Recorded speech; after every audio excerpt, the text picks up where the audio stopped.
So in this processor, we're going to have basically 3 pipelines here: a long multiply pipeline, a memory pipe that, say, takes 2 cycles, and then a short ALU pipe here on the top. We have a scoreboard like we had before, and this is going to track where data is available in the pipe.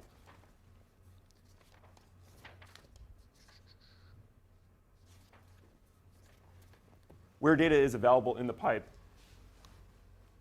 And the architectural register file is sort of sitting at the end. So this looks relatively similar to the in-order issue, in-order write-back, in-order commits processor. But there are some interesting things here. If you compare this picture here to this picture here, we just dropped all these pipeline stages. So that's pretty cool. We don't have to bypass out of there anymore. We can just sort of shove the data in the architectural register file. And if we preserve read after write, write after write, and write after read dependencies, things should be OK. But let's see if we can actually do that. So let's first take a look at the scoreboard for this in-order issue, in-order fetch, in-order issue, out-of-order execute, and write back, and out-of-order commit processor. So the scoreboard looks very similar to the in-order machine. And we can use it to track structural hazard on the write-back port. And this is really important. If you try to have, let's say, a multiply and then an add after it, it's possible that the multiply and add, if under pipelining, might have to go use the write-back port at the same time.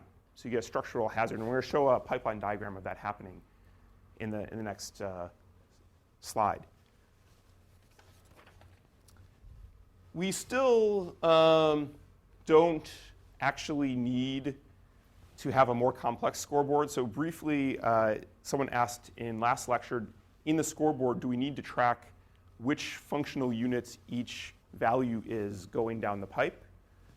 We still don't need to do that for this relatively simple pipe, because for a write after write dependence, we're basically just going to stall. If you want to break that requirement, then you need to start tracking more complex things in the scoreboard. And you may even want to have something like a register renamer, which we're going to be talking about next class. And that's going to allow you to basically break a write after write dependence dynamically in the processor.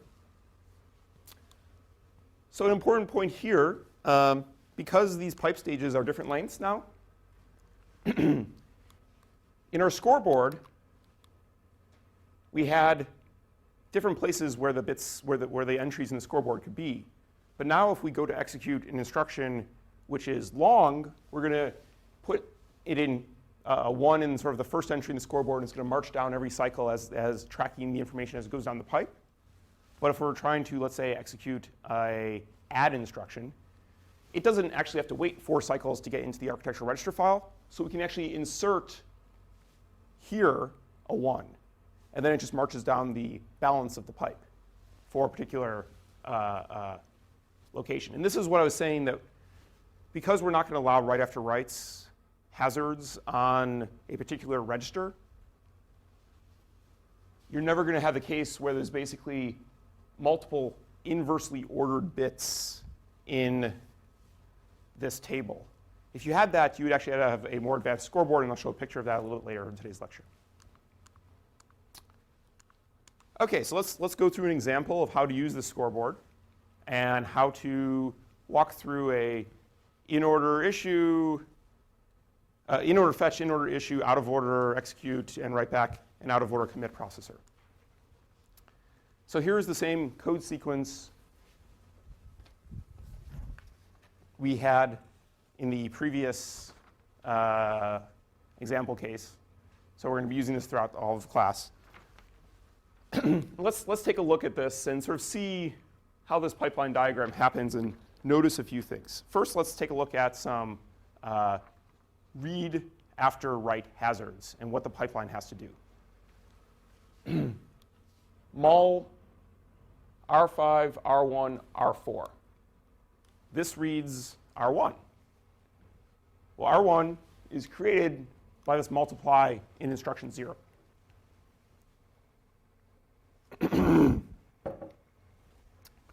So it actually has to wait to get the bypass here from instruction 2 is going to have to wait to get this value.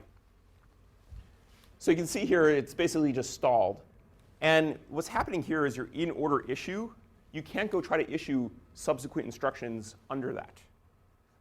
Later in today's class, we're going to be talking about pipelines which actually have out of order issue, such that while this is waiting around, you can think about trying to go and issue the next instruction that's not dependent on that previous instruction. And by doing that, we can get more performance, because we can basically be reordering instructions and trying to use our functional units and use our ALUs as much as possible. But for right now, we have a bypass coming out of Y3 here, out of this multiply down into the register file access stage of that next multiply. So that's sort of one thing that's going on. Let's take a look at another read after write dependence here. So another read after write dependence is actually register 11 gets written here and read down there. Well, do we have to do anything special for this? So it sort of marches down the pipe. The write happens here. Let's see where the read for this instruction, instruction 4, tries to happen. Well, the read tries to happen there. Well, at that point, the data is actually in the architectural register file. We don't have to worry about any funny bypassing or anything like that. And you can sort of work through the rest of the things going on here. But there's a few other things I wanted to point out in this picture. First, because you have different pipe lengths, you can actually see that, let's say this add here is writing the architectural register file before a previous instruction writes the register file in program order. And this has some consequences, some large consequences, when you're starting to think about if, let's say, this instruction here, the multiply that preceded the add took some sort of fault or took some sort of exception. Because now you've basically changed the architectural register file before before that other instruction has finished. And that other instruction didn't actually finish. So what does that mean? One other thing I wanted to point out in this picture, which is a really interesting case, is right here. So this add instruction here is dependent on R12. R12 gets created here, and basically at the end of the stage, it's ready to bypass. So if we look down, we'll say, well, this instruction here, we don't even try to read from the bypass until here. So that value is ready. But for some reason, this instruction stalls. Can anyone see what's going on with that instruction?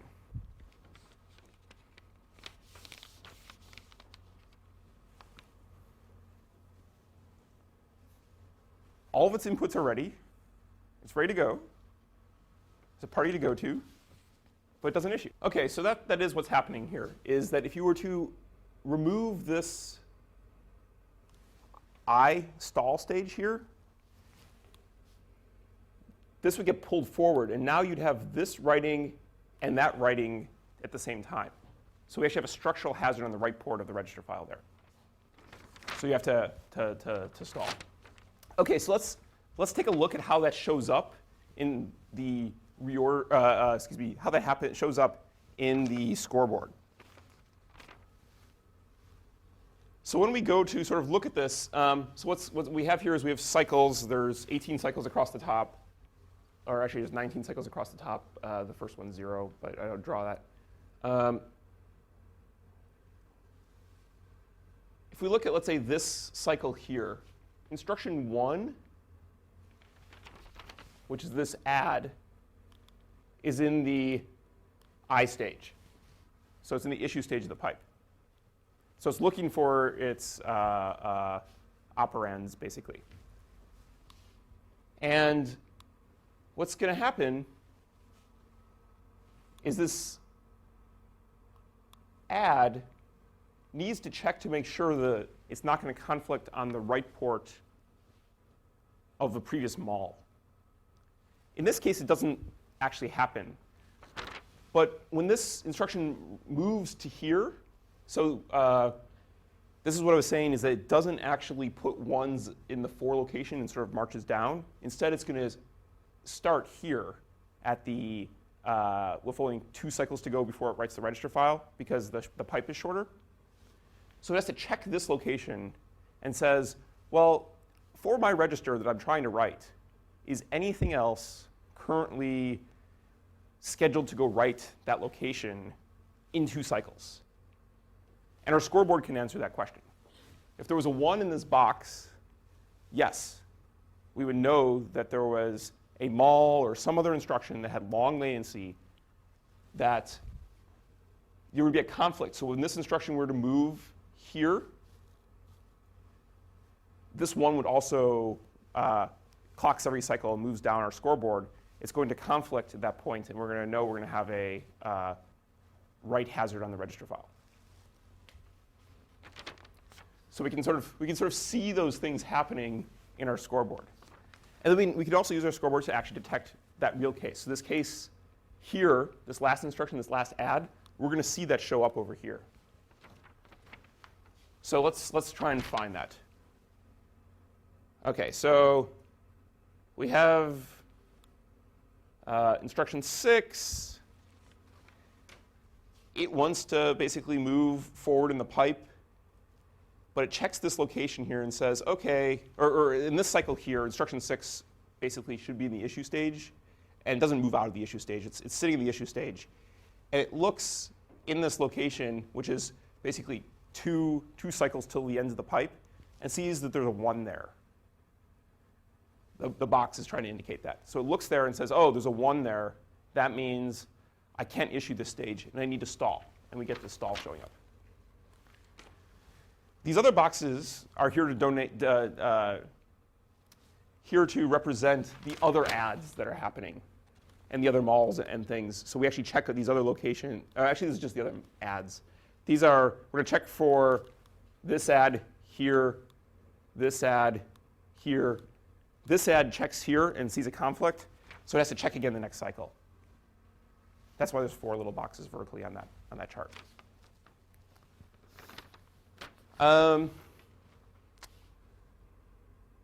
Other things, this is just a different representation here. You can see R1 is being written, and it has a long latency in the pipe. This other register has a shorter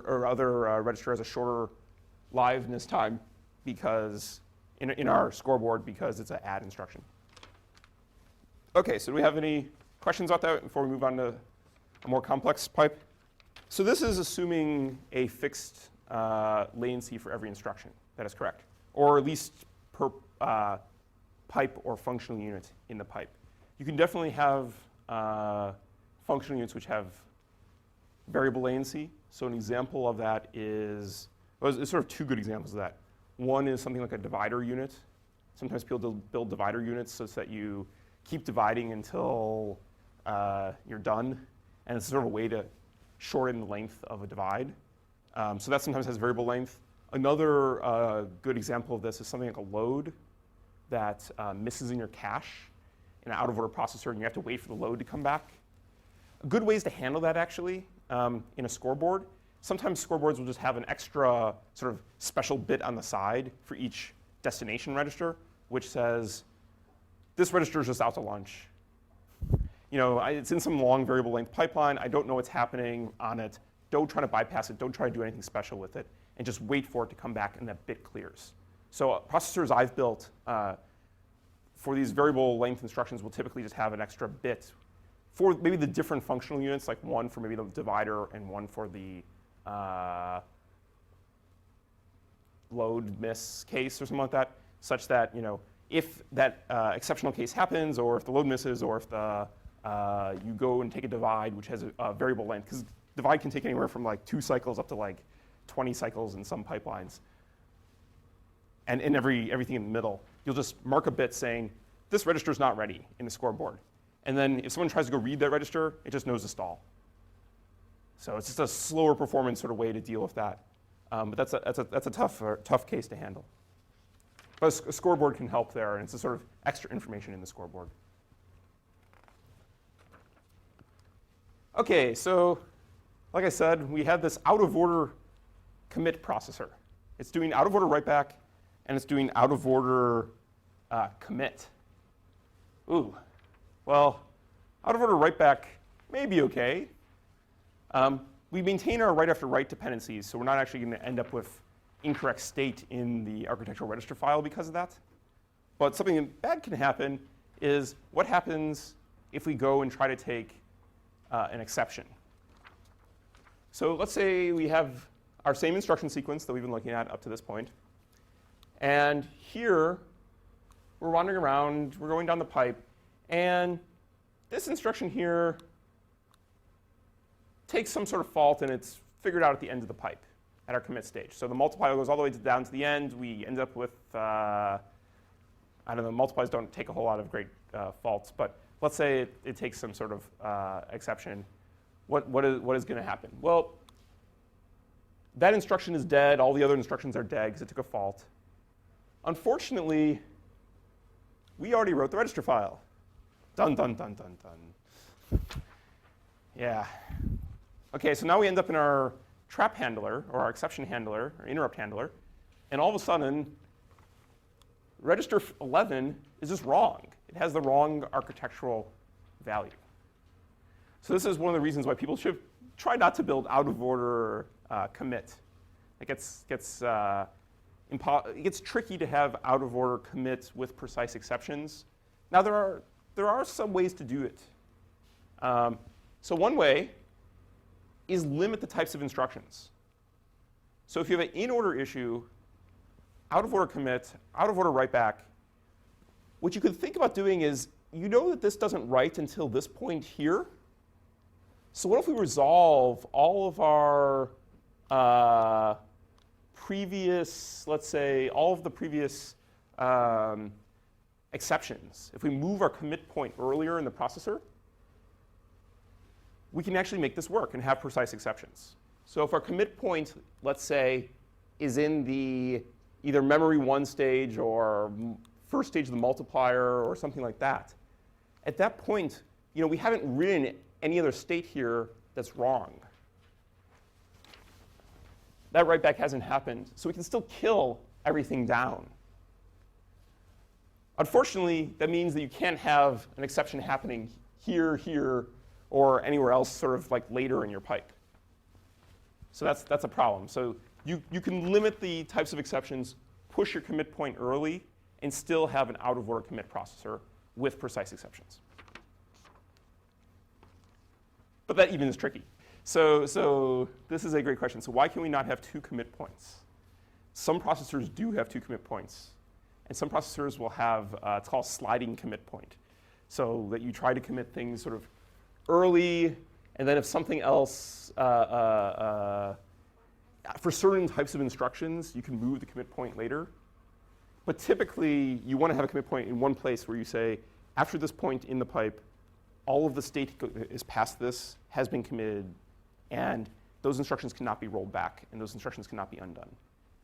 But there are examples of things where people will have a sliding commit point. I've actually built a processor which has a moving commit point, but it gets tricky because what it basically means is certain types of instructions cannot execute after certain other types of instructions, because if they do, you sort of violate that sliding commit point. Like this example here, if the fault can be taken here, there's no way to solve this problem. But you could have something where there's a sliding commit point where if you have a mul followed by, let's say, an add, you can actually sort of slide the commit point out. So there are processor ideas that you can try to have a sliding commit point. But otherwise, you have to check. That gets quite a bit complicated. But I don't really want to get into that today. Let's leave that for sort of advanced topics discussion. But in what we're going to talk about in this class, we're going to say we want to have 1 commit point, and we want to say one place in the pipe is the canonical location that past that point, all the data that is in flight has executed and is committed. And we need to know sort of one location for that.